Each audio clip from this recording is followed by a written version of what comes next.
Lisa and I were married for 17 years. We both got married very young. I was right out of college, she was right out of high school.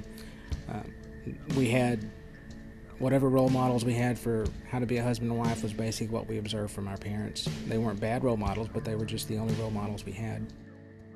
So we just kind of floated along and thought that marriage was easy, and found soon that once we moved from Tennessee, where we had been living for quite a while because of Bill's job, things started changing.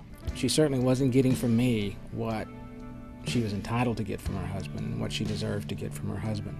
I was craving attention. I was trying to find resolve for the issues that I had been dealing with. And eventually that pulled Bill and I apart. And after 17 years, she left. And a year after moving out, we were divorced. And that was kind of the slap upside the head to make me think maybe I wasn't the smartest, best guy in town. During that time, I met someone who I felt I was supposed to marry, and it was totally a toxic relationship as far as unhealthy. But at the time, I didn't recognize that because I was getting from this fella everything that I didn't get from Bill. The church I was attending, one Sunday the pastor handed out these little RSVP invitation cards. It was just a very simple, plain card, and on it was invite, and you're invited to, and the date, the time, the place. And he said, go and take this card and invite God into some part of your life. I took the card. That night, I wrote, invite God into my relationship with Lisa. And the place was into my heart, my soul, my mind, my actions. I signed it, I dated it, stuck it in my office.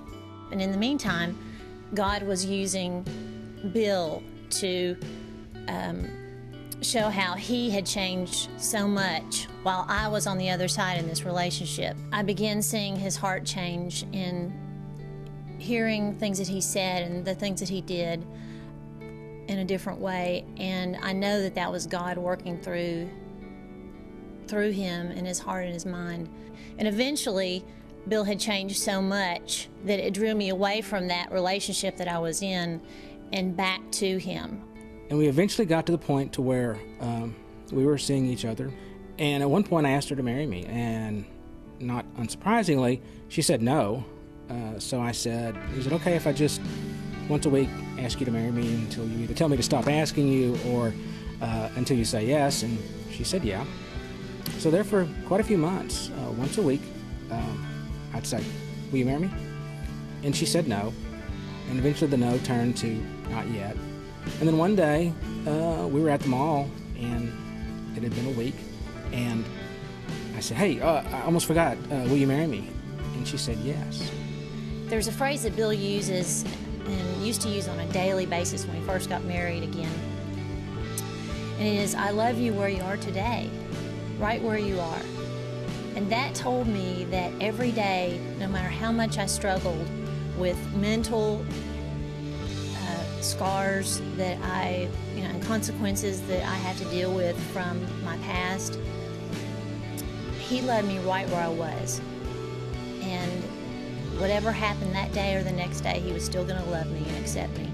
Several years later, I asked her, when did you begin to notice this change?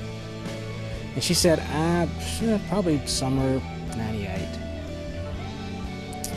And I got the card, and the date on the card was, I believe, July 14th, 1998, a Sunday. That was when I had made the commitment to honor God with my choices by honoring Lisa with my words, my thoughts, and my actions. It's been almost 7 years into the second round, but now it has so been worth doing this again and going through all of the things that I went through, and I would not change a thing. I would not change an experience for that, just because God has used every experience that I went through up until this point to help other people and to minister with other people.